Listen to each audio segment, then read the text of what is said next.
तो दोस्तों, जैसा कि हम सभी जानते हैं, दुनिया का हर एक देश ग्रीन एनर्जी पर मूव कर रहा है और यहाँ पर हमारा भारत भी पीछे नहीं हटा है। भारत के अंदर भी कई बड़े प्रोजेक्ट्स पर काम किया जा रहा है। इनफैक्ट हमारे देश की कई मिनिस्ट्रीज़ ने फैसला ले लिया है कि वो ग्रीन एनर्जी पर ही अपने ऑपरेशंस करेंगी। लेकिन इसकी सबसे ज़्यादा ज़रूरत इसलिए पड़ी कि आज के टाइम पे पॉल्यूशन के कई बड़े कारण बन चुके हैं।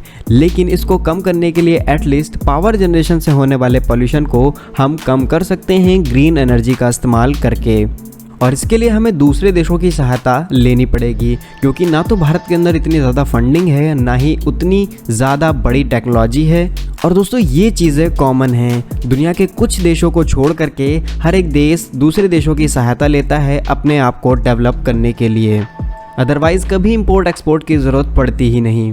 तो इसी से जुड़ा हुआ एक बहुत ही इंटरेस्टिंग अपडेट सामने निकल के आ रहा है, जहां पर सिंगापुर बेस्ड कंपनी सेम्पकॉर भारत के अंदर नए तरीके से रिन्यूएबल एनर्जी पर काम करने जा रही है। हालांकि ये कंपनी भारत के अंदर पहले से ही अपने कई बड़े प्रोजेक्ट्स पर काम कर रही है।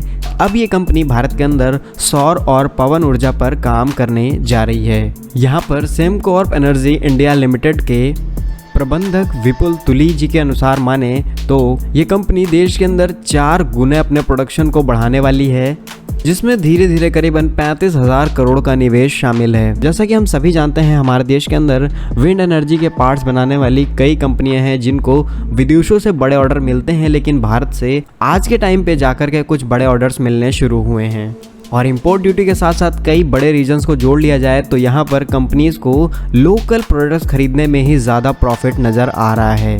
तो इससे कई बड़े फ़ायदे होंगे, जिसमें पहला होगा कि हमारे लोकल प्रोडक्ट्स यानी कि मेड इन इंडिया प्रोडक्ट का इस्तेमाल किया जाएगा। दूसरी चीज़ कि हमारे देश के अंदर पर्याप्त मात्रा में हर एक जगह तक बिजली की आपूर्ति की जा सकेगी।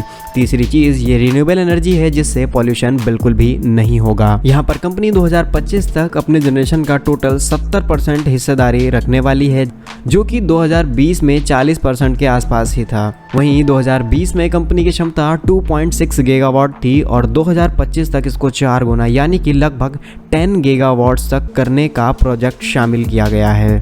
तो दोस्तों, ये हमारे देश के लिए एक बहुत बड़ी अपॉर्चुनिटी है, जहां पर देश के अंदर होने वाले पावर जनरेशन से पॉल्यूशन को काफ़ी हद तक कम किया जा सकता है। आप लोगों का इस सिंगापुर की कंपनी के बारे में क्या कहना है, अपनी राय कमेंट सेक्शन में ज़रूर बताइएगा। और भारत के मेड इन इंडिया वीडियोस देखने के लिए आप लेफ्ट वाली प्लेलिस्ट पर क्लिक कर सकते हैं और क्रांतिकारी भारत के स्टार्टअप की वीडियोज़ देखने के लिए राइट वाली प्लेलिस्ट पर क्लिक कर सकते हैं। तब तक के लिए वंदे मातरम, भारत माता की जय।